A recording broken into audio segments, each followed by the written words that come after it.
음향이 자꾸 새소리가 나서 제가 조금만 조정 좀 할게요.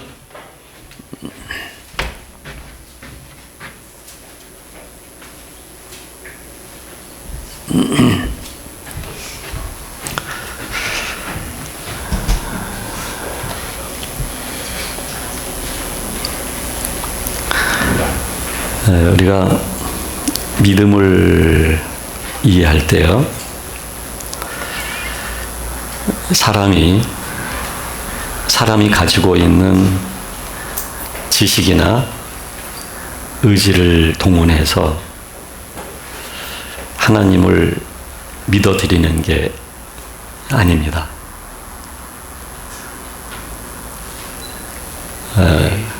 또는 우리의 결심이나 다짐을 동원해서 하나님 아버지를 믿어드리는 것도 아니에요.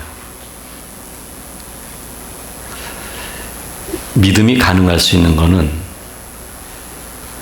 하나님께서 성령으로 우리 속에 들어오셔야만 하나님을 믿을 수가 있는 거죠. 사람이 가지고 있는 지성이나 감성이나 또는 의지나, 이것은 성령님과의 관계성이 없을 때 이것이 가지고 있는 독자적 목적이 있습니다.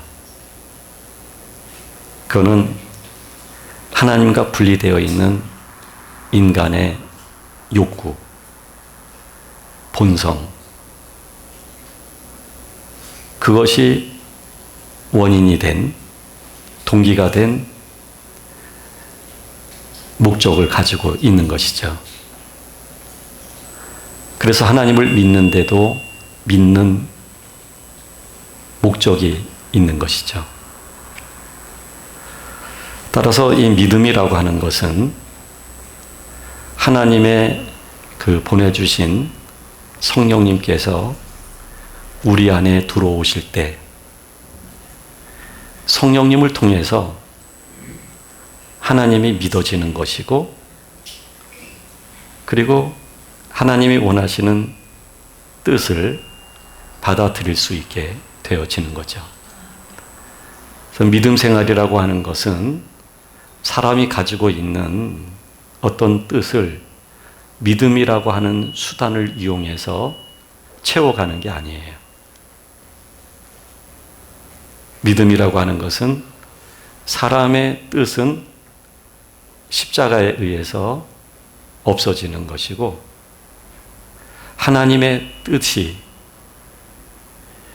사람 안에 가득히 채워지면서 그 뜻이 이루어지는 게 믿음이라고 말할 수 있는 것입니다. 그래서 저는 개인적으로 입시를 앞두고 교회가 새벽 예배부터 시작을 해서 매일매일 기도하고 하는 그 부분에 대해서 조금 부담감을 느끼고 있어요. 기도야 나쁘지 않죠. 근데 분명히 기도는 은혜의 수단은 은혜의 수단인데, 그 은혜의 수단을 사람 편에서 이용할 수 있거든요. 반드시 대학을 진학해야 되겠고, 좋은 대학에 가야 되겠고,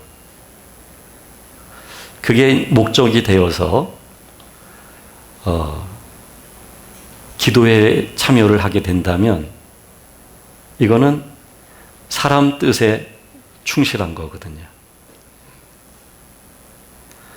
그래서 저는 그때에 하는 기도회들에 대해서는 조금 부담감이 좀 있어요. 물론 하나님의 뜻 안에서 그 입시에 대한 마음가짐을 가진 사람들도 물론 계시겠지만, 그러나 사람은 자기 뜻에 굉장히 충실해요. 그거는 사람 안에 욕심이 있기 때문에 그렇죠. 그래서 믿음 생활이라고 하는 것은 하나님이 사람의 뜻을 하나하나 버리게 하시는 거고 하나님의 뜻을 하나하나 받아들이게 하는 것. 이게 바로 믿음 생활이에요. 그래서 믿음 생활을 하게 되면요. 그 결과가 뭐냐면 사랑입니다. 사랑. 하나님이 나를 사랑하시는 것을 내가 아는 것이고요. 그 하나님의 사랑을 내가 알다 보니 내가 어떤 조건 상관없이 하나님을 사랑하게 되는 거예요. 그리고 하나님을 사랑하는 사람은 이웃을 사랑하게 되어 있어요. 그 사랑은 절제하게 하고 사랑은 거칠은 말을 하지 않게 하고 사랑은 참을 수 있게 하고 사랑은 말 그대로 그 사람의 어떤 반응과 상관없이 사랑하는 거예요. 우리 유승민 군이 군에 지금 입대해서 훈련을 지금 마치고 후반기 아마 병과에 따른 교육을 받고 있는 걸로 알고 있는데 기본 훈련 마치고 수료식에 부모님들이 면회를 다녀오잖아요. 그래서 이번에 아마 온 가족이 함께 가서 면회를 하고 오신 것 같아요. 근데 우리가 잘 아는 것처럼 우리 승민이 아빠 유집사님이 굉장히 운전하실 때 속도를 즐기셔요. 네. 앞에 있는 차를 인내하면서 이렇게 뒤따라 가시지를 못하셔요. 근데 운전을 정말 잘하셔요. 어떤 경우는 차가 사람을 운전하는 경우가 있거든요. 그건 위험해요. 근데 유 집사님은 확실하게 집사님이 차를 운전하시는 게 보여요. 그러다 보니까 뒤따라가지를 못하시죠. 근데 제가 얘기를 들은 얘기인데 연애를 가셔가지고 군용 트럭이 앞에 이렇게 달리고 있더래요. 한 20여 킬로 정도 속도로. 근데 우리 유 집사님이 끝까지 뒤따라가더래요. 왜 그랬을까요? 아들을 생각한 거죠. 아들. 내 아들을 생각한 거예요. 그러니까 추월하고 싶지가 않는 거예요. 이분에게 20km는 답답할 수밖에 없어요. 이 사랑이라는 건 이렇게 자기를 절제하게 만들어요. 사랑이라고 하는 건 이렇게 상대를 배려하게 만들어요. 그 얘기를 제가 들으면서 이 마음이 참 감동스럽더라고요. 그 부송애를 느낄 수 있잖아요. 아버지가 가지고 있는 운전할 때 나타나는 그 운전 패턴이 있는데 그런데 그렇게 기다리면서 천천히 운전하신다는 게 이 사랑의 힘이에요. 하나님께서는 믿음의 사람들인 우리가 하나님 믿습니다. 그래서 하나님이 나의 이 어려운 것도 극복할 수 있게 하실 것입니다. 부족한 것도 하나님이 채워주실 것입니다. 이 정도 수준에서 하나님은 우리가 믿음을 이해하기를 원하시는 분이 아니에요. 사랑이죠, 사랑. 하나님을 사랑하고 이웃을 사랑하는 거예요. 근데 그 사랑은 결코 무례하지 않아요. 그 사랑은 일방적이지 않아요. 그 사랑은 자기 절제가 있어요. 자기 본능을 이길 수가 있는 거죠. 자기가 가지고 있는 어떤 삶의 패턴도 그 패턴이라고 하는 것은 자기화되어진 구조거든요. 그런데 그 패턴도 때로는 거부할 수 있는 힘이 생기는 거예요. 그래서 사랑은 자기의 유익을 구하지도 않아요. 그리고 사랑은 얼마든지 견딜 수 있고 참을 수가 있어요. 바로 이와 같은 믿음, 그리고 이와 같은 사랑, 그런 사랑이 우리의 사랑이 되어지도록 하나님은 우리에게 그것을 원하시는 거예요. 그래서 사랑이 없는 믿음은 가야 될 길이 아직도 먼 거예요. 아직도 내가 가족이나 함께하는 사람들에게 무례하다고 한다면, 자기 입장에만 충실해서 자기의 것만 요구한다고 한다면 아직 믿음의 길은 멀고도 먼 거예요. 하나님은 우리들에게 그런 사랑의 사람이 되어지기를 하나님은 간절히 원하고 계시는 거예요. 근데 이 사랑의 마음은 사람 스스로 생성이 되거나 만들어지는 게 아닙니다. 우리가 사랑해 보려고 애를 쓰고 노력하고 이건 굉장히 중요한 일이지만, 그러나 애를 쓰고 노력하는 것으로서 사랑이 되어지는 게 아니에요. 오늘 성경에서 말하고 있는 이 사랑은 사람에 의해서 주어지거나 표현되어지는 사랑이 결코 아닙니다. 이 사랑은 하나님의 존재를 말하는 거예요. 하나님의 존재 자체가 사랑이에요. 따라서 이 사랑은 하나님이 우리들에게 사랑을 부여해 주실 때 내가 사랑할 수 있는 사람이 되는 거예요. 하나님이 자신의 사랑을 우리들에게 나누어 주시지 않으시면 사랑할 수가 없어요. 하나님이 하나님의 사랑, 하나님의 마음, 하나님의 거룩, 의를 우리들에게 나눠주시는 분이신데, 그 나눠주시는 방식이 뭐냐면 성령님이에요. 하나님의 성령님이 우리 속에 들어오셔서 하나님의 사랑의 마음을 우리들에게 입혀주시는 거예요.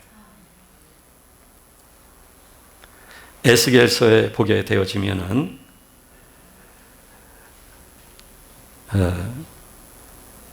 이스라엘 백성들을 하나님이 인도하셔요. 그래서 그들이 하나님의 거룩한 자녀가 되도록 하나님이 그렇게 이끌어 가시는데, 근데 이스라엘 백성들이 말을 안 들어요. 정신 차린 듯 하다간 또 이상한 곁길로 가고 그래요.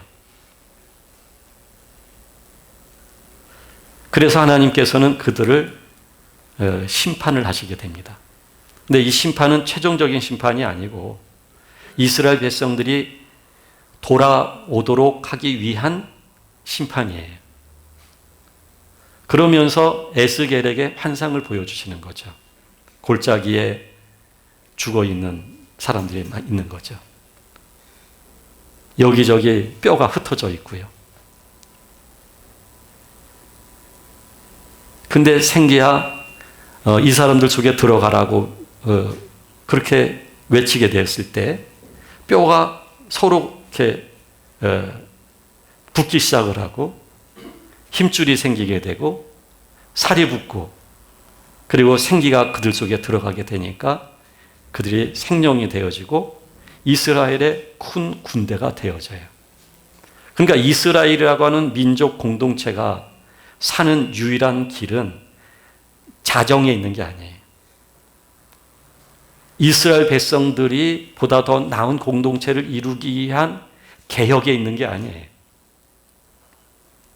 하나님의 성령께서 그들에게 들어가야만 죽어있던 그들이 뼈와 뼈가 붙고 힘줄이 생기고 살이 입혀져서 그들이 이스라엘의 큰 군대가 되어지는 것이죠.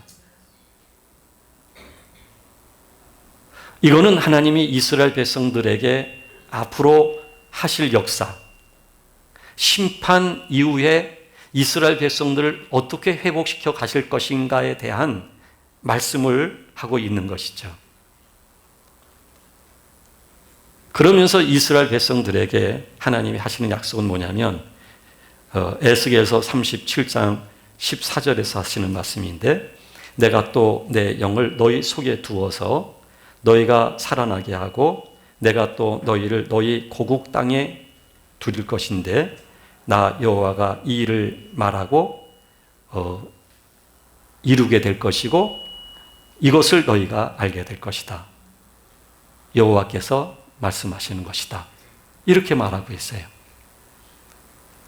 즉 하나님의 영이 그들 속에 들어가서 그들이 살아나게 되고 그리고 결국 그들이 고국 땅에 들어가서 살게 될 것이다 하는 얘기죠. 이 고국 땅이라고 하는 것은 젖과 꿀이 흐르는 가나안 땅이에요. 이 가나안 땅은 하나님이 약속하신 땅이지만 하나님의 나라예요. 하나님의 나라는 바로 하나님의 영을 통해서 들어갈 수 있는 나라이고 또 이 나라는 하나님의 영으로만 살 수 있는 나라이기도 한 거예요. 그렇게 이스라엘 백성들을 인도하시겠다. 근데 이것은 단순히 이스라엘 백성들에게만 하신 약속이 아니에요. 앞으로 하나님이 예수 그리스도와 성령님을 통해서 어떻게 구속사를 완성해 가실 것인지, 즉 언약과 그리고 약속적인 의미가 담겨 있는 것이죠. 그리고 마침내 사도행전 2장 1절부터 4절을 보게 되면 마가의 다락방에 성령님이 임하신 거예요. 여기서 크게 두 가지 의미가 있어요. 하나는 온 집에 가득하며와 하나는 불의 혀같이 갈라지며.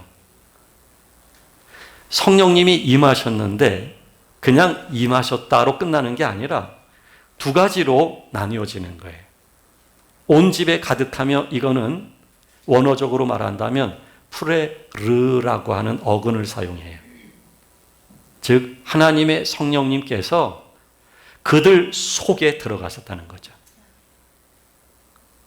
뼈 속에 생기가 들어간 것처럼 죽어있는 타락한 인간 속에 성령님께서 들어가셨다는 얘기죠. 이게 프레르로서 가득하게 영혼 속에 들어와 있는 상태를 의미하는 거예요. 그거는 생명이에요. 그거는 소속의 변화가 오는 거예요. 이 세상이 또는 나 자신이 나의 소속이 아니라 하나님의 나라가, 그리고 하나님이 나의 소속이 되어진 것이죠. 즉 나라고 하는 인간의 본질이 바뀐 거예요. 하나님의 자녀라고 하는 신분으로 바뀌어지게 된 거예요. 그래서 온 집에 성령님이 가득히 임하신 것은 바로 우리 속에 가득히 임한 것을 의미하는 것이고, 두 번째는 불의 혀같이 갈라진 것은 프레스라고 하는 어근인데 성령님이 육체의 권능으로 임하시는 거예요. 이 권능은 능력이에요. 갖가지 은사예요.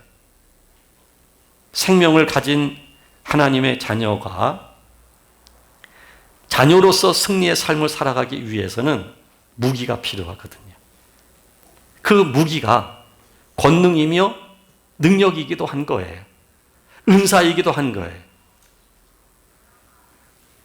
그렇게 구약에서 예언한 대로 하나님의 성령님께서 사람들 속에 들어오시게 되어진 것이죠. 그래서 에베소서에서 사도 바울은 이런 말씀을 합니다. 그러니까 에베소 교회가 그러하게 되기를 원하는 마음으로 하는 기도인데, 아버지께서 지혜와 계시의 영을 너희에게 주사 하나님을 알게 하시기를 원한다. 너희 마음의 눈을 밝히사 그의 부르심의 소망이 무엇인지 알기를 원한다. 성도 안에서 그 부르심, 그 기업의 영광의 풍성함이 무엇인지를 알기를 원한다. 그의 힘의 위력으로 역사하심을 따라 믿는 우리들에게 베푸신 능력의 지극히 크심이 어떠한 것인지를 너희가 알기를 원한다. 즉, 하나님의 영이 우리 속에 들어오셔야만 비로소 우리의 마음의 눈이 밝아진다는 거예요. 우리 안에 들어오셔야만 부르신 하나님, 하나님이 어떤 분이신지, 그 하나님에 대하여 나는 어떤 존재가 된 것인지, 그러면 내가 어떻게 앞으로 살아야만 되는 것인지, 그런 일체 모든 것을 알게 되어진다는 것이죠. 이것을 사도 바울은 또 이렇게도 표현을 합니다. 성령께서 그리스도 예수 안에서 우리 가운데 오심으로 인하여 우리가 죄와 사망으로부터 해방되었다라고 말씀하고 있어요.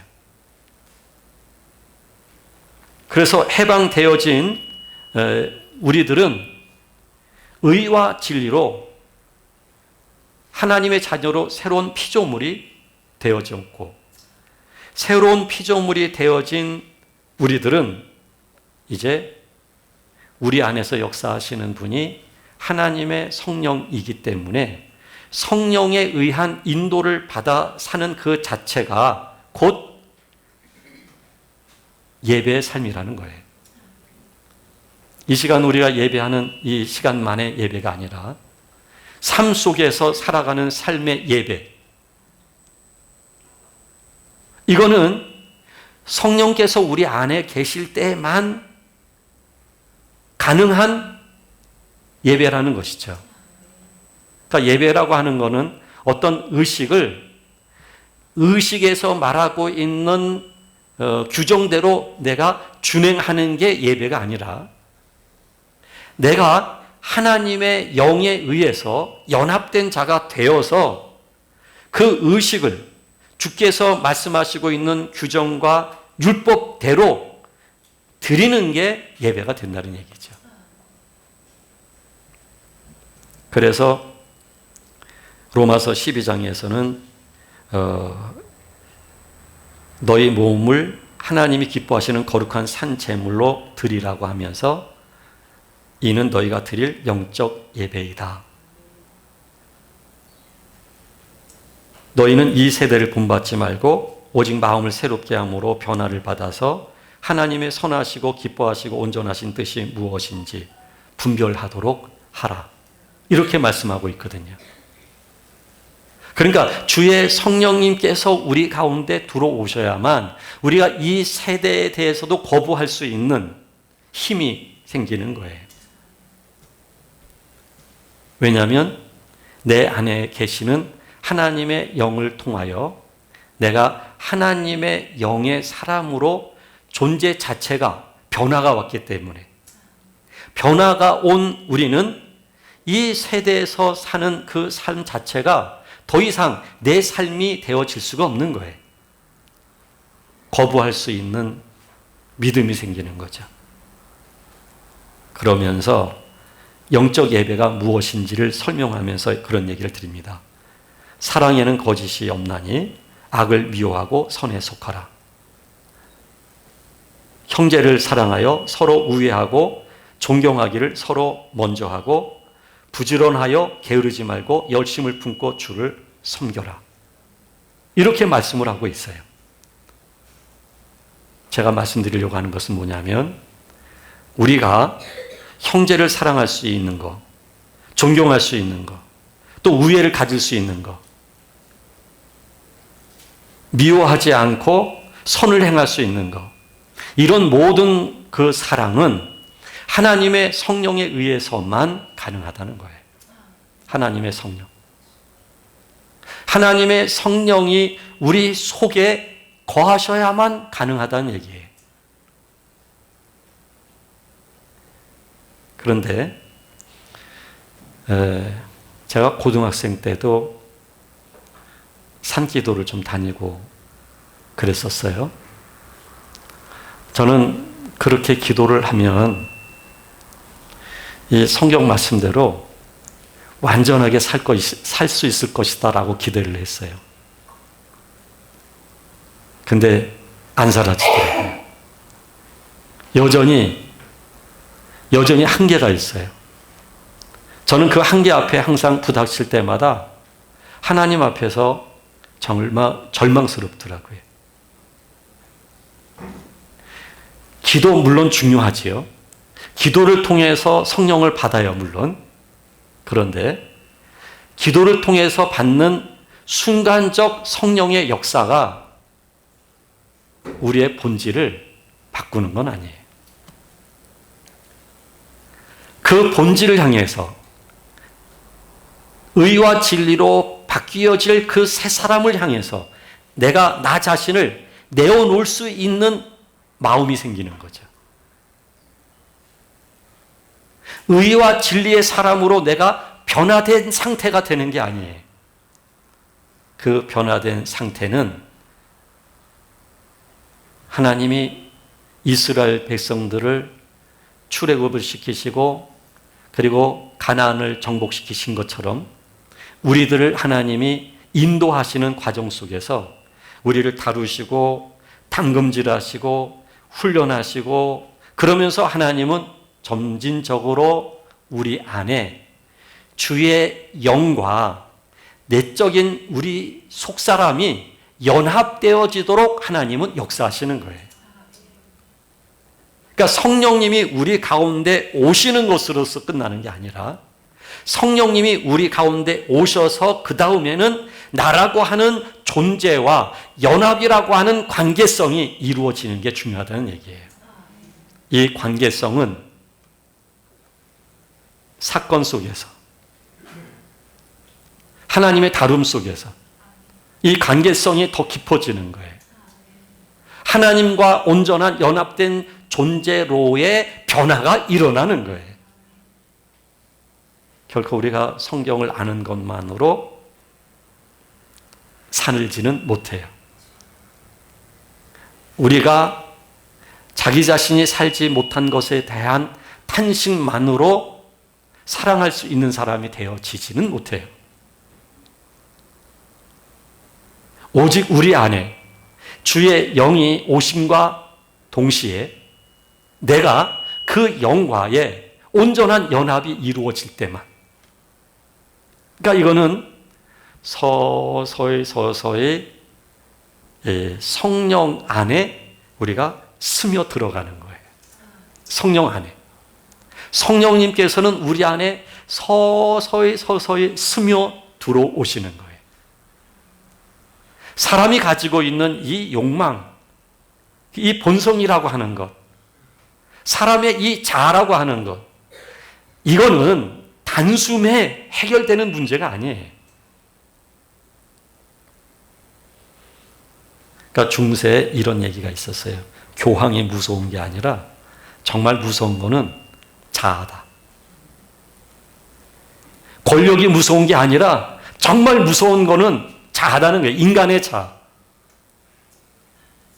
인간의 자아는 말이죠. 그렇게 쉽게 다 경험해 보셨잖아요. 기도할 때 그냥 뜨거운 것도 경험해 보시고 말이죠. 네? 무언가 위에서부터 이렇게 확 임재하는 그 강력한 그런 힘도 경험해 보기도 하고요. 네? 이게 또 며칠밖에 안 간다는 거 우리가 알고 있어요. 사람에 따라서 그 기도하고 일어난과 동시에 쏟아붓는 사람도 있고 저녁 시간에 가족들 얼굴 보면서 쏟아붓는 사람도 있어요. 며칠 안 가요. 하나님은요, 우리들에게 그렇게 임재하신 것으로서 하나님은 하나님의 구속사를 완성시키시는 분이 아니에요. 하나님은 임재 이후에 예수 그리스도의 죽음에 우리 자신을 계속해서 내어주도록 인도하시고, 이걸 통해서 예수 그리스도의 죽음과 온전한 연합된 우리가 되어지도록 하나님은 인도하시는 거예요. 이 과정 속에 인도받는 우리는 정말 하나님을 오해할 수도 있고 분노할 수도 있고 원망할 수도 있어요. 더 이상 살고 싶지도 않아요. 그런데 그러한 우리의 심리적인 반응이 나타나는 이유는 내 뜻대로 되지 않기 때문에 그래요. 내 뜻대로. 내가 믿으면서 내 뜻대로 모든 것이 되어지기를 원하는 마음 때문에 내가 믿음을 가지게 되었는데, 근데 내 뜻대로 되지 않으니 얼마나 믿음에 대해서 혼란스럽겠어요. 내가 그렇게 믿음을 가지고 살았는데 내 마음이 공허해지고 허전하고, 과연 믿음이 뭔지, 또 나는 누구인지, 이런 부분들이 계속 의문이 생기기 시작을 하는 거죠. 그러나 이것은 하나의 과정이에요. 그런 의문을 지나서 자기 절망이라고 하는 처절한 자리까지 들어가고 또 들어가고 또 들어가면서 우리는 결과적으로 하나님 아버지께 나 자신을 드릴 수 있게 되는 거죠. 하나님이 원하시는 사람으로의 변화가 주어지는 거예요. 예전에는 내 욕망이 우선적이었지만 더 이상 내 욕망이 아니에요. 하나님의 뜻이에요. 나의 뜻이 이루어지지 않아서 절망스러운 자리에 있는데도 불구하고 우리 마음에서 미소가 생겨요. 그리고 고요해지기 시작을 해요. 아버지의 뜻이 이루어지는 걸 느끼기 때문에 너무 감격스러워요. 이러면서 하나님의 영에 우리 자신이 드려지게 되거나 하나님의 영에 의해서 우리 자신이 이렇게 담궈지게 되는 거죠. 그래서 나라고 하는 존재가, 근본 자체가 우리 내면에서부터의 변화가 일어나는 거예요. 이런 변화가 일어나게 되면 여러분, 내 안에 사시는 분은 그리스도의 영이에요. 더 이상 내가 아니에요. 내 뜻이 아니에요. 그래서 내가 어떤 일에 대해서 누군가를 설득해 하려고 하지 않아요. 내가 누구에게 나의 뜻을 알아달라고, 알아주지 않는다고 서운해하지도 않아요. 이제 더 이상 내가 중심이 아니라 하나님이 중심이 되어 있는 거예요. 따라서 내 안에 하나님이 함께 하시면서 하나님은 영을 통하여 하나님의 사랑을 우리들에게 부어주시는 거죠.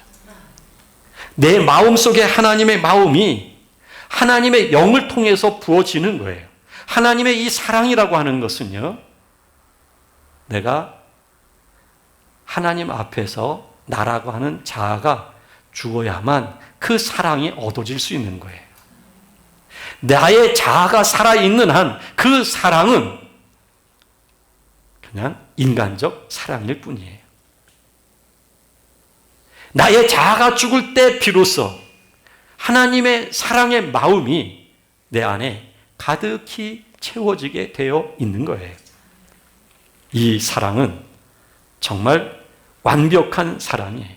그래서 오늘 본문에서 말하죠. 사랑은 오래 참고, 사랑은 온유하며, 시기하지 아니하며, 사랑은 자랑하지 아니하며, 교만하지 아니하며, 무례히 행하지 아니하며, 자기의 유익을 구하지 아니하며, 성내지 아니하며, 악한 것을 생각하지 아니하며, 불의를 기뻐하지 아니하며, 진리와 함께 기뻐하고 모든 것을 참으며 모든 것을 믿으며 모든 것을 바라며 모든 것을 견디느니라. 이 사랑, 이 완벽한 사랑. 제가 가끔 그런 얘기 하지만요, 남녀의 사랑, 뭔가 나에게 기쁨이 있고 내가 얻어지는 것이 있기 때문에 사랑하는 거예요. 이기적인 거예요. 가끔 부모님들도 그러잖아요. 내가 너 어떻게 키웠는데. 이 사랑, 우리 인간 세계에서는 완전한 사랑이라고 말하지만 그거 보면 불완전해요. 내가 너를 어떻게 키웠는데. 너 어떻게 그럴 수 있느냐. 이거예요. 그러나 하나님의 이 사랑, 아가페적인 이 사랑은 모든 것을 참고 모든 것을 견딘단 말이에요. 무례하지 않단 말이에요. 자기의 감정을 드러내질 않는단 말이에요. 거칠게 말하지 아니하고, 그리고 자기의 유익을 구하지 않는단 말이죠. 자기의 것을 구하지 않아요. 그리고 기다려줄 수가 있어요. 이게 하나님의 사랑이에요. 이 하나님의 사랑은 바로 하나님의 영을 통하여 나의 내면이 연합된 자로서의 변화가 주어졌을 때, 그때 얻어지는 마음이에요. 그래서 여러분, 하나님은 우리에게 그런 믿음과 소망과 사랑의 마음을 갖도록 하시기 위해서 하나님의 방법으로 우리의 환경과 상황 등등을 하나님은 지금 인도하고 계시는 거예요. 지금 여러분들이 당면하고 있는 사람과의 관계, 가족 관계, 직장에서의 동료와의 관계, 그리고 지금 겪고 있는 모든 상황과 환경, 사건 이 등등이 사실은 하나님께서는 우리를 다루시는 방법이에요. 물론 나의 연약한 잘못 선택에 의해서 갈등이 생긴 거고, 그것에 의해서 지금 상황이 이렇게 만들어졌던 거예요. 그럼에도 불구하고 하나님은 이것을 허용하시는 이유, 이것을 통해서 하나님은 우리의 자아를 십자가에 못 박도록 하시기 위하여 하나님은 역사를 하고 계시는 거거든요. 그래서 여기서 중요한 것은 하나님의 일하심, 하나님께서 나를 다루시고 나를 인도하신다는 이것을 내가 마음으로부터 인정할 수 있는 마음, 이게 중요한 거예요. 이 인정이 되지 않으면 하나님을 신뢰할 수가 없어요. 인정이 되어지지 않으면 진정한 하나님의 그 사랑의 마음을 내가 가질 수가 없어요. 이 사랑이라는 마음 이전에, 따라서 우리는 하나님이 하시는 일, 지금의 나의 모든 상황에 대해서 인정할 줄 알아야 한다는 얘기죠.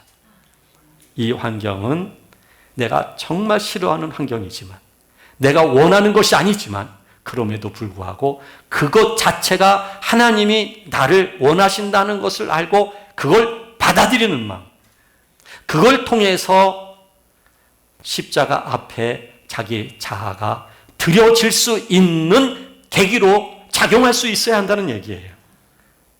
그러나 지금의 환경에 대해서 내가 거부한다면, 난 지금 싫어, 난 이런 거 싫어, 하나님 내가 원하는 것은 이런 게 아니라 바로 이와 같은 환경들입니다, 하나님 저를 도와주세요 라는 기도, 이런 방향의 생각이 우리 안에 있는 한, 우리 안에는 그것이 충족되지 않는 한 우리는 욕구 불만이 많을 거예요.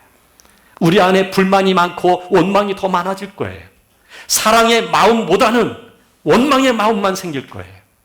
혹시 사랑한다면 어떤 목적, 이유를 위해서 사랑하는 척하는 것뿐이지 진정한 사랑은 아닐 거예요. 인정하는 법부터 배워야 돼요. 인정. 그 인정 속에 주의 성령님께서 이슬비처럼 우리 안에 이렇게 스며 들어오시는 거예요. 성령님께서는 그것을 통해서 나를 지금 하나님의 소유가 되어질 수 있도록 하나님은 인도하고 계시는 거예요.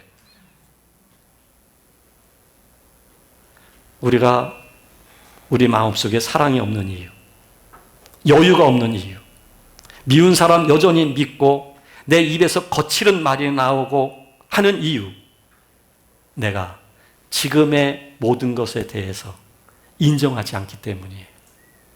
이것을 인정하지 않는 한 하나님의 성령님께서도 한계가 있어요. 우리에 대해서 기다릴 수밖에 없어요. 왜냐하면 하나님도 무례히 행하는 분이 아니시거든요. 그리고 하나님은 모든 것을 참으면서 기다리시는 분이거든요. 우리에 대해서 하나님은 기다리시는 거예요.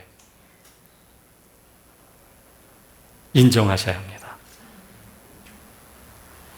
여기서 어떤 사람들은 그렇게 말할 거예요. 기도로서 이 환경을 이겨내는 게 믿음이고 기독교가 아닙니까? 믿음 생활한 지 초창기 때는 그런 믿음의 경험도 필요해요. 하나님이 어떤 분인지 알아가야 되기 때문에 그래요. 그러나 그것 또한 한 과정이고 그 이후에 하나님과 연합이라고 하는 온전한 관계, 그리고 하나님이 주시는 그 사랑을 받아서 사랑으로 살 수 있는 하나님의 사람이 되기 위해서는 그때는 그 기도가 더 이상 유효하지 않아요. 그게 우리가 추구해야 되는 삶이 아니에요. 따라서 인정하는 법을 배워가야 돼요. 인정은 주의 영이 더 우리 가운데 임하는 계기가 될 것이며, 주의 영이 더 임하면 임할수록 우리 안에 하나님의 사랑이 가득히 넘치게 될 것입니다. 기도하겠습니다.